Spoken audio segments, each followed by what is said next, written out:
¿Quién te mató?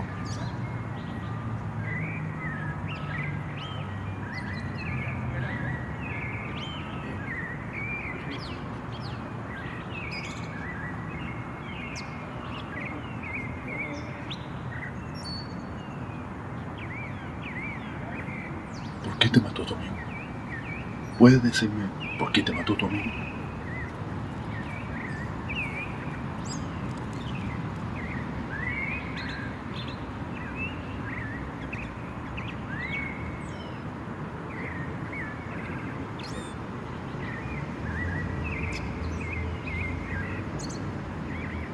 ¿Ellos están juntos ahora? ¿Son pareja?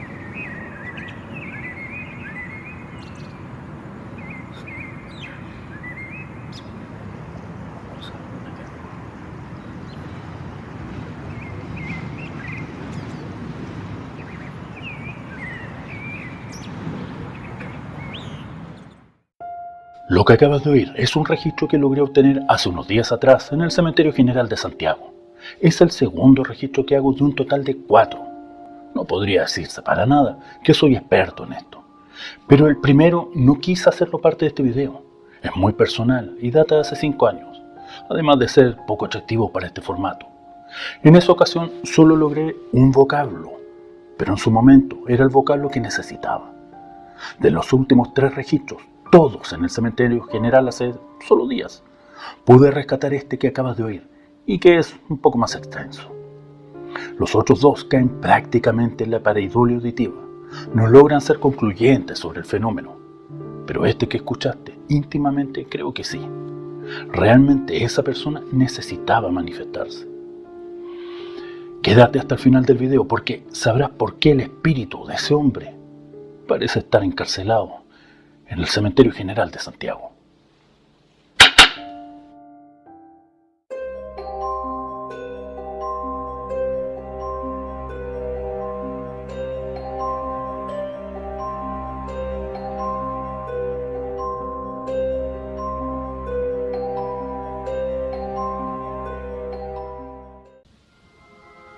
En 1959, Fredrik Jürgenson, un multifacético pintor, músico y productor cinematográfico, decidió dar un paseo en las cercanías de su casa de campo en Estocolmo para grabar el canto de las aves.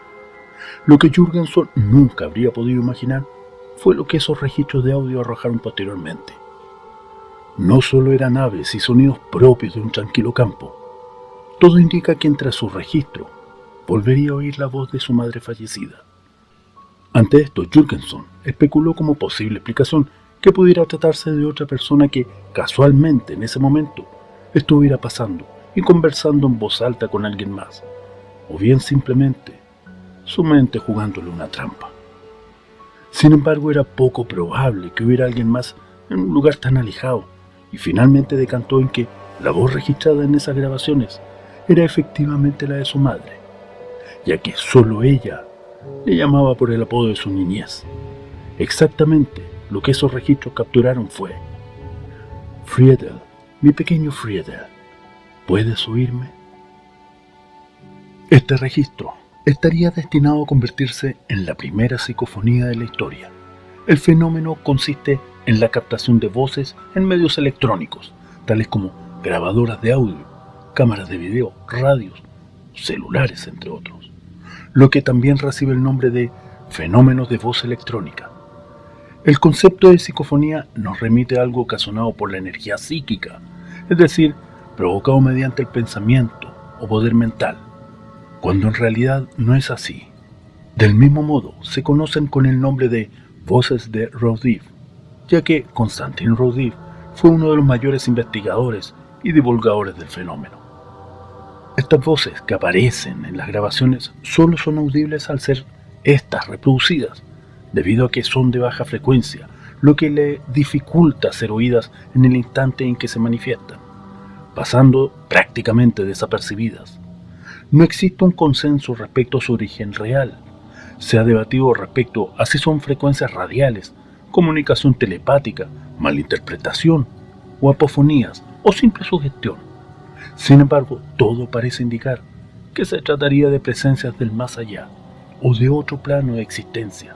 En cualquier caso, No son voces provenientes de ninguna fuente tangible en el lugar en que han sido captadas.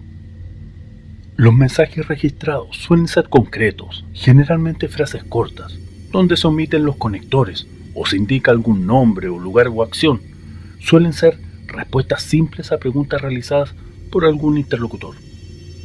Esta economía en el lenguaje puede explicarse del siguiente modo. Si asumimos que se trata de espíritus intentando establecer comunicación, estos ya no poseen la capacidad de hablar, según se cree, y en caso de poderlo hacer, no cuentan con la energía suficiente para elaborar frases complejas. De este modo, y por ello, se señala que al estar en presencia de espíritus, los aparatos electrónicos se descargan, lo mismo que baja la temperatura abruptamente, debido a que intentarían obtener energía de su entorno, que les permita materializarse, ser vistos y comunicarse. Sin embargo, esto no se ha logrado comprobar científicamente aún. Ahora bien, realizar una psicofonía no requiere de equipos complejos. Bastará un celular con grabadora de audio. Las preguntas deben ser lo más simple posibles, dejando un espacio entre cada una de aproximadamente 20 segundos. Un tiempo prudente que permita una respuesta por parte de una entidad a la que le cuesta hablar o no tiene suficiente energía. Además, debe dejarse en claro la intención de esta conversación, indicando la cantidad de personas participantes, el día, lugar y la hora. También es importante mencionar cada sonido externo que pueda ser percibido durante la sesión, para que al momento de analizarse no genere confusiones o dudas respecto a lo que se escucha. Lo más importante es mantener el respeto en todo momento y solo realizarlas en lugares donde se conozca de actividad paranormal, ya que hacer esto en casa podría atraer presencias no deseadas que pueden resultar difíciles de alejar posteriormente, como suele ocurrir con las ouijas. En cualquier caso, es mejor no exponerse si se es inexperto en el tema o se siente temor de captar la atención de algo desconocido. Quienes han desarrollado investigaciones de este tipo durante años señalan que realizar una psicofonía para intentar comunicarse con una persona que ha fallecido recientemente resulta infructuoso y puede generar más pena y dolor en los comunicantes. Ha de respetarse su descanso y permitirles ascender o transitar hacia su siguiente existencia, y no debe forzárseles a volver a conversar. Si esto sucede, será por parte de él y se hará notar. Ante la pregunta de si puede resultar peligroso, hasta donde se sabe no lo es. Sin embargo, los espíritus, asumiendo que pueden interactuar con nosotros, pese a estar en otro plano, muchas veces quedan atados a lugares, dejando asuntos pendientes, o simplemente no han asumido que han desencarnado, lo que los hace vagar indeterminadamente hasta encontrar una respuesta o alguien que pueda ayudarles. De esta manera, muchas de las manifestaciones de lugares encantados, a diferencia de los embrujados, que es otro concepto, son una especie de llamado de auxilio. Intentar una comunicación por medio de psicofonía puede orientarles al responder sus interrogantes o señalarles datos que esclarezcan su nueva existencia y puedan dejar este plano. Sin embargo, es altamente probable que un gran número de estos se acerquen, haciendo que la comunicación sea dificultosa, porque todos querrán hablar a su vez y exigirán ser escuchados. Así también existen espíritus y entidades que solo buscan llegar a nuestro plano y adueñarse de un nuevo recipiente, pero ese es un tema para un futuro video. Ahora bien, que las voces en una psicofonía se tratase de espíritus solo son supuestos.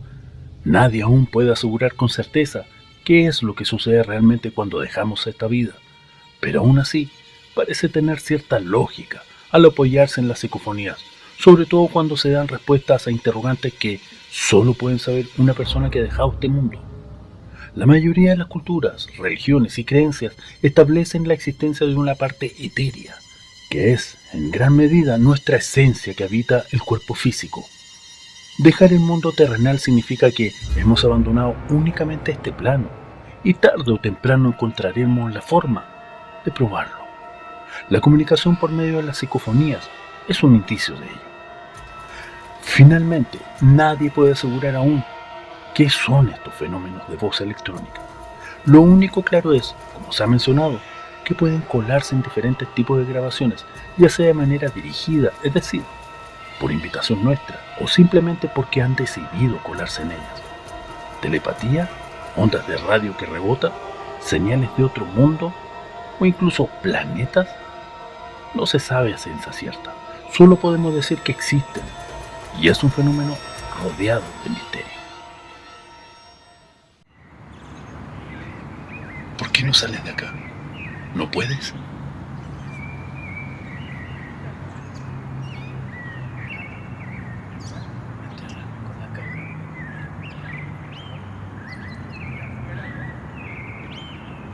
¿Esa caja te retiene acá?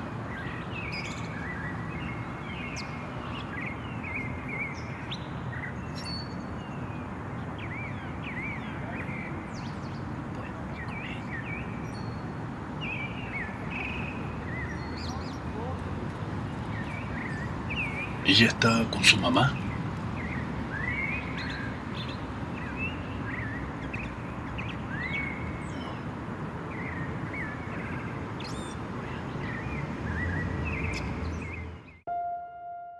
Al revisar esta última parte del registro, recordé lo inacible que es este fenómeno. Solo me tuve que conformar con conjeturas y especulaciones.